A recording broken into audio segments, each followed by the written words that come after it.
출애굽에서 가나안까지 23 아이성 전투. 이스라엘은 여리고성을 정복하고 다음은 아이성을 차지하기 위한 전쟁을 시작하였습니다. 그러나 아이성 전투에서는 여리고성 전투와 달리 이스라엘은 대패하게 됩니다. 그렇다면 아이성 전투의 실패는 무엇이었을까요? 그 패배의 실제적 원인은 여호수아의 잘못된 전략 때문이었으며 근본 원인은 아간의 범죄로 인한 성결이 전체 이스라엘에 대한 문제로 번졌기 때문입니다. 이스라엘 백성은 여리고성을 함락시키는 기적을 경험했습니다.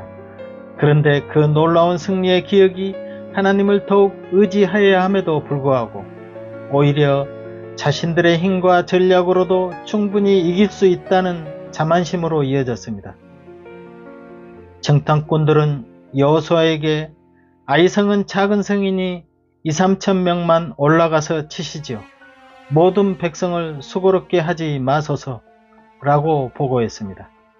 여호수아는 부하 장군의 조언에 따라 직접 전쟁에 나서지 않았을 뿐 아니라 2~3천 명 정도 병사들만 내보냈습니다.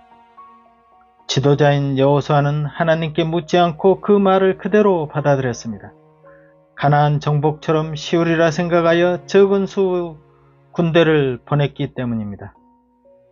전쟁의 승리가 오직 하나님께 달려있다는 사실을 잊어버린 채 자신들의 군사력과 경험만을 의지한 것입니다.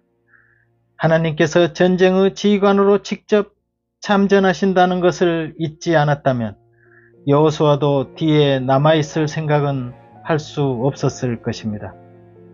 그러니까 작은 성이라고 얕잡아보고 특별한 전략을 세우지도 않고 병사들만 전쟁터로 나섰다는 점입니다. 잠언 16장 18절은 교만은 패망의 선봉이요 거만한 마음은 넘어짐의 앞잡이니라 라고 경고합니다. 아이성 전투에서 이스라엘은 아이성이 작은 성이니 쉽게 이길 것이라고 여겼고 전쟁은 여호와께 속한 것임을 그들은 잊어버렸습니다. 기도의 간절함도 사라졌습니다. 하나님 앞에서 이 전쟁을 어떻게 치러야 합니까? 라며 묻지도 않았습니다. 참으로 어리석고 위험한 마음입니다. 이것은 전쟁에 임하면서 하나님 뜻보다 자기 생각과 의지를 먼저 앞세웠다는 결론입니다. 또 작은 일에 최선을 다하지도 않았습니다. 이처럼 우리의 허황한 자만심은 철저하게 배격해야 할 경계 대상입니다. 다음으로 여리고 전투에서 쟁취한 물건 일부를 가져간 아간으로 인해 오류를 범하게 됩니다. 여호수아 군대가 아이를 처음 공격했을 때 그들은 대피하여 길을 잃고 도망칩니다. 이스라엘의 승리가 주변에 떨쳐 그 위세가 당당함에도 왜 이런 패배가 일어났는지 여호수아는 나중에야 알게 됩니다. 아간의 도적질로 인한 불순종이 곧 패배의 근본 원인이었다는 사실이 밝혀졌습니다. 그 진상은 예전 일을 회개치 않고 전쟁을 진행했기 때문입니다. 하나님은 여리고성을 정복할 때 남녀 늙은이와 어린아이와 오양과 나귀까지 성중에 있는 모든 것을 다 멸하시라고 명령하셨던 것입니다. 그리고 탈취물은 하나도 취하지 말 것을 명령하셨습니다. 그 전쟁은 온전히 하나님께 속한 것을 분명하게 하기 위함이었습니다. 그런데 아간이라는 한 사람이 탐심을 품고 그 명령을 어겼습니다. 아간은 외투 한 벌과 은 200세겔과 50세겔 중에 금덩이 하나를 취하였습니다. 아간은 자신이 말씀을 지키지 않았던 것을 알았지만 일찍 죄를 회개하고 나오지 않았습니다. 그랬더라면 용서받았을지 몰랐지만 그는 정죄를 무서워한 나머지 숨기려 했습니다. 그의 가족 또한 아간의 불순종을 노출하지 않고 덮어주었기에 모두 돌로 죽임을 당하고 말았습니다. 한 사람의 말씀 어김으로 인해 모든 사람이 그러한 수치와 고통을 겪을 수 있다는 우려는 이제 가나안 땅을 정복하고 공동체를 이루어갈 이스라엘에게 엄중한 경고가 되었습니다. 작은 하나의 범죄도 전체에 영향을 끼친다는 예를 잘 보여준 것입니다. 이스라엘이 아이성을 정복하여 가나안 정복에 초석을 두는 아이성 전투에는 아간 같은 사람이 하나님의 군대에 머물러서는 안 되었습니다. 여리고성 다음 아이성을 칠 때는 하나님께서 탈취물을 모두 자신의 것으로 가져가도 좋다고 명령하셨습니다. 이때는 물론 자신의 것들로 모두 취하여도 문제가 되지 않았습니다. 그러므로 어떤 상황이 중요한 것이 아니라 하나님의 명령이 어떠하냐가 중요합니다. 그 말씀에 따라 순종하느냐 불순종하느냐의 문제가 생길 뿐 상황을 내 판단으로 이것은 옳고 틀렸다는 계산이 우선이 아닙니다. 불신앙은 하나님의 명령을 내 나름으로 판단하는 교만적 행위입니다. 하나님 말씀은 있는 그대로 적용되어야 진리가 됩니다. 우리가 설사 그 뜻을 충분히 이해하지 못한다고 하더라도 그 뜻에 순종하면 언젠가 그 참뜻을 이해할 날이 오게 될 것이니까요. 이에 대해 성경은 이스라엘 자손들이 온전히 바친 물건을 범하였나니 라고 말씀합니다. 하나님 교회의 공적인 소유를 자신의 것으로 돌리는 명령 위반은 이스라엘 전체에 대한 성결이 문제되었던 것입니다. 이는 믿음을 저버린 행위이기에 징계를 통해 참된 교훈을 주신 것입니다. 이는 믿는 자들의 순종 문제를 상기시키는 대목이라 할 수 있습니다. 단 한 사람이 저지른 죄악이었지만 하나님께서는 언약 공동체 전체가 그 책임을 져야 한다고 보셨습니다. 이것은 이스라엘이 단순히 혈연으로 연결된 민족이 아니라 하나님 말씀으로 맺어진 영적 공동체였기 때문입니다. 이는 마치 신약시대 때 모두 바친 물건을 자신의 것으로 취한 아나니아와 삽비라의 경우라고 보면 되겠습니다. 아나니아는 자기 소유를 팔아 사도들 앞에 다 내놓지 않고 얼마를 감추었습니다. 이 일을 아내 삽비라도 잘 알고 있었습니다. 사탄이 내 마음에 가득하여 내가 성령을 속이고 땅값 얼마를 감추었느냐 라고 베드로가 질책하자 그의 혼이 떠나고 말았습니다. 이 일이 있고 난 뒤 3시간쯤 지나 그의 아내가 그 생긴 일을 모르고 돌아왔습니다. 베드로는 그 땅 판 것이 이것뿐이냐 라고 묻자 이것뿐입니다 라고 답하였습니다. 이에 너희가 어찌 함께 꾀하여 주의 영을 시험하려 하느냐고 문책하자 곧바로 혼이 떠나고 말았습니다. 각 개인이 나홀로 짓는 범죄도 전체에 미칠 수 있다는 사실을 우리는 잘 모릅니다. 우리 한 사람은 교회의 모든 그리스도인과 연결된 한 몸이라는 사실 자체를 잘 깨닫지 못했기 때문일 것입니다. 그리하여 고린도전서 4장 16, 17절에는 이렇게 말합니다. 너희가 하나님의 성전인 것과 하나님의 성령이 너희 안에 거하시는 것을 알지 못하느냐? 누구든지 하나님의 성전을 더럽히면 하나님이 그 사람을 멸하시리라.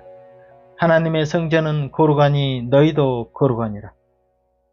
오늘날 교회는 그리스도 안에서 한 몸이며 지체로 서로 연결되어 있습니다. 교회는 건물이 아니라 예수 그리스도 안에서 한 몸을 이루는 생명의 공동체입니다. 한 지체의 아픔은 곧 몸 전체의 아픔이며 한 지체의 기쁨은 곧 몸 전체의 기쁨이 될 수 있습니다. 마찬가지로 한 지체의 죄는 공동체 전체에 영향을 줄 수 있음을 잊지 말아야 합니다. 이는 하나님의 교회 안에서 거룩에 저해되는 불순 요소를 전체를 위해 어떻게 제거되는지 잘 보여주는 경고의 말씀입니다. 더 이상 필요 없는 전제는 하나님께서 미리 데려가신다는 사실을 마음에 다시 한번 되새겨 저부터도 회개하였습니다.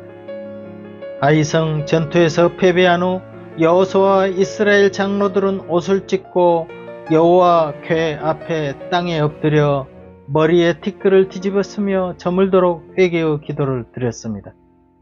여호수아는 기도 가운데 주의 크신 이름을 위하여 어떻게 하시려 하나이까? 라고 하나님께 부르짖었습니다.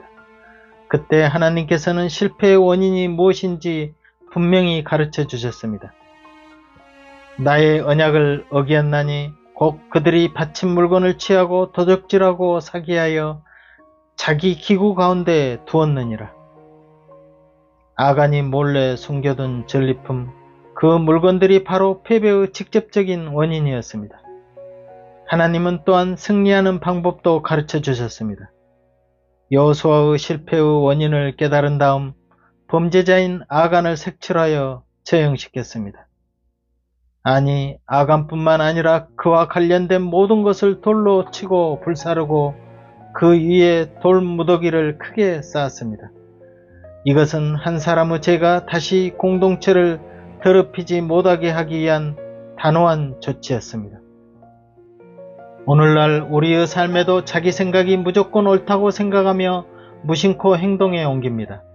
이는 관역의 화살을 잘못 겨냥해서 쏘아버린 화살과 같은 것입니다. 처음에는 차이가 아주 작게 보이나 나중에는 엄청난 차이를 가져옵니다. 그러므로 우리는 어떤 일을 행하기 전에 묻는 자세를 가져야 합니다. 또 물음에 대한 답을 쉽게 응답받지 못하였을 때는 말씀과 기도로 기다리는 자세가 필요합니다. 우리의 인내는 여리고성이 무너질 때 7바퀴 돌았을 때 해결되었다는 것을 항상 염두에 두어야 합니다. 우리는 하나님 앞에서 실패를 경험했다면 그 원인을 깨닫고 철저히 회개해야 합니다. 그래야 다시 일어설 수 있습니다. 아니, 이런 일이 발생하기 전에 미리 하나님께 묻고 행하는 기도가 더 필요합니다. 하나님은 다시 일어나 아이로 올라가라고 명령하십니다. 전투 패배의 낙심에 있는 여호수아와 백성들에게 다시 도전하라고 명령하십니다. 후에 여호수아는 하나님의 허락과 지시에 따라 선봉에 서서 전쟁을 직접 지휘하였습니다. 군대도 3만 명이나 되는 대군을 이끌고 전쟁에 나섰습니다. 또 여호수아는 주도 면밀한 작전 계획까지 세워 전쟁에 임하였습니다. 특히 패하는 척하면서 도주하는 연막 작전과 함께 미리 매복시킨 군사들을 활용함으로써 효율적인 기습 공격을 감행하였습니다. 불순종 후 징계가 아이성의 실패에서 다뤄지고 나자 다시 한번 하나님은 이스라엘에게 승리를 주신 것입니다. 하나님은 비록 잘못되어 우리가 실패할지라도 계속 그 자리에 머무는 것을 원치 않으십니다. 오히려 우리를 다시 일으켜 세우시길 기뻐하십니다. 아이성 전투와 관련하여 여호수아가 보여준 실수와 그의 변화된 모습은 올바른 신앙인의 자세가 무엇인지를 잘 설명해 줍니다. 하나님을 의지하지 않은 채 자기 뜻대로만 이기려 했던 오류는 역시 불순종의 결과입니다. 우리는 항상 온 우주를 창조하신 하나님을 믿고 의지해야 합니다. 잠언 16장 9절에 사람이 마음으로 자기의 길을 계획할지라도 그 걸음을 인도하는 자는 여호와시니라 라고 말씀하십니다. 내 생각과 내 뜻대로 살아온 지난 과정을 돌이켜보면 진정 그것이 하나님의 뜻대로 살지 못하였음을 후회하게 됩니다. 예수님의 기도처럼 나의 뜻대로 마옵시고 아버지의 뜻대로 되기만을 나 역시 항상 가질 수 있도록 기도하였습니다. 아멘. 박 작가의 하늘가락지에서는 출애굽에서 가나안까지를 주제로 계속 이어가겠습니다. 감사합니다.